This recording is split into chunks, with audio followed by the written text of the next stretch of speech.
জুয়া প্রতিরোধ আইন যেটা বিল আকারে নিয়ে আসা হয়েছে সেটার বাহ্যিক উদ্দেশ্য অত্যন্ত ভালো। বাংলাদেশে জুয়া অনলাইন মাধ্যমে এটা একটা ভয়ঙ্কর একটা আকার ধারণ করেছে।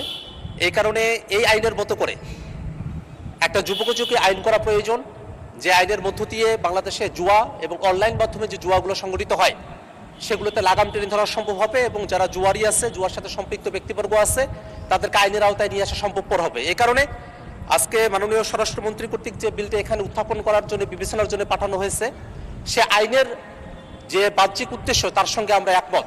কিন্তু এই আইনের স্পেসিফিক কিছু ধারা আছে যেগুলো আমি সংশোধনের জন্য এখানে দিয়েছি। সেই ধারাগুলো ভবিষ্যতে এটার অপব্যবহার বা মিসইউজ হওয়ার সুযোগ আছে মাননীয় স্পিকার।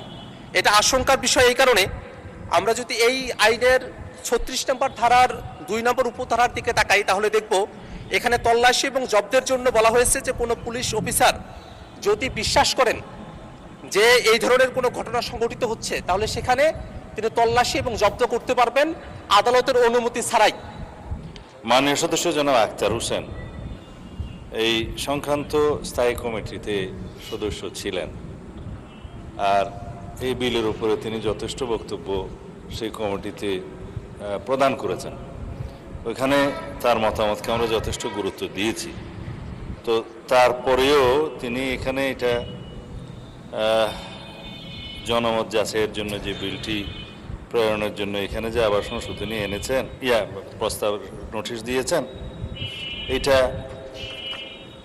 একসাথে বাছাই কমিটির কথাও বলেছেন কিনা আমি জানি না, বাছাই কমিটি তো আরও আছে। তার 2টা দফা খুব গুরুত্বপূর্ণ, যেটা জবাব দেওয়ার প্রয়োজন।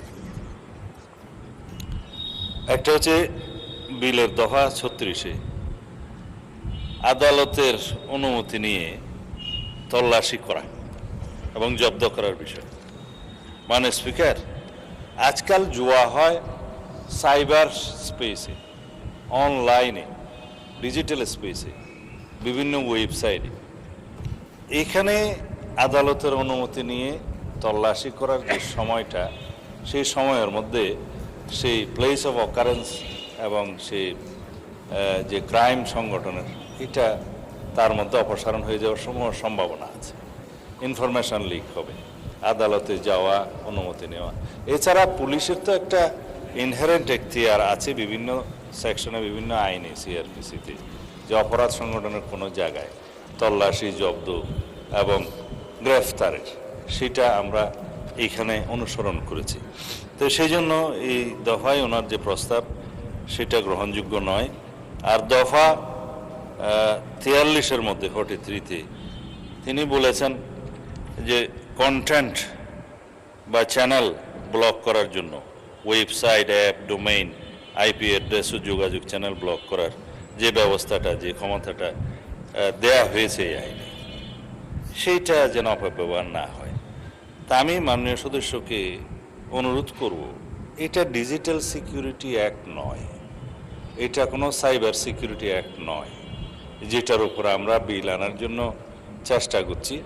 এটা আমাদের আইন প্রণয়ন প্রক্রিয়ার মধ্যে আছে, এটা আমরা ক্যাবিনেটে আলোচনাও করেছি, ড্রাফটও হয়েছে।